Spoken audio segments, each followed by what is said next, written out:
Mais non, je pense vraiment Central Supélec, ils ont pas digéré le manque de respect qu'on leur a fait subir pour le premier sujet. Parce qu'on est quand même passé d'un sujet sur les planètes avec de l'optique, de l'étude de fonctions et des matrices assez chill à des distributions, mon pote. Ouais, ouais, des distributions, sérieusement. Oui, je sais, calme-toi, mon analyse est super jetlaguée, mais c'est pas grave, on parle du sujet de Central Supélec Math 2 filière PC.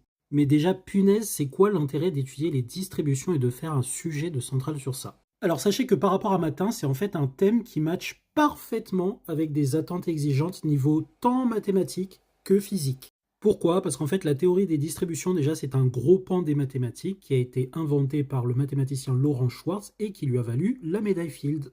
Oui, la plus prestigieuse distinction en mathématiques. Et le but était de formaliser mathématiquement tous les calculs à la Wohlleben qui avaient été faits par des physiciens. Parce que ça manipulait dans le plus gros des calmes la fonction de Dirac, que vous avez sûrement vu dans les cours de physique ou en ingénierie, mais à proprement parler, ça n'est pas une fonction.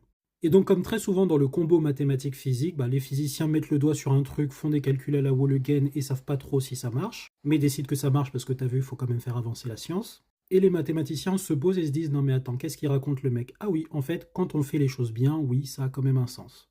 Mais comme beaucoup de concepts rendus rigoureux par des mathématiciens qui se basaient sur des approximations physiciennes entre guillemets, c'est une notion qui, telle qu'elle dans sa définition brute, n'est pas forcément hyper intuitive. Ainsi, la strate pour généraliser, c'est de considérer des formes linéaires sur un espace particulier qui était introduit au début du sujet. Ce qu'on appelle les fonctions C infini à support compact, c'est-à-dire qui sont nulles en dehors d'un certain intervalle compact.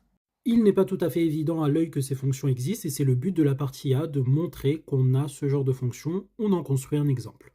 La fin de la partie A nous permettait de construire des fonctions C infinies à support compact un petit peu particulières qui permettent de faire des approximations via ce genre de limites qui étaient réutilisées un petit peu plus loin dans le sujet.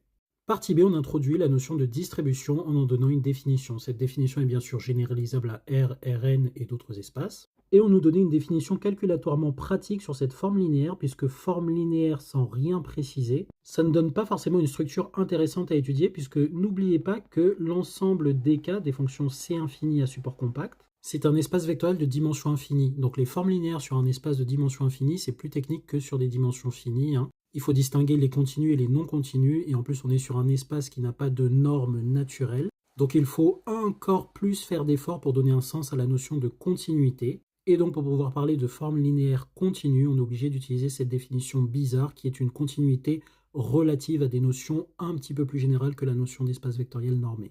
On nous précisait donc comment les fonctions classiques pouvaient être vues comme des distributions, ce qui justifie l'idée que les distributions généralisent les fonctions. Et comme souvent en maths, quand on parle de généralisation, on va en fait fabriquer une sorte d'injection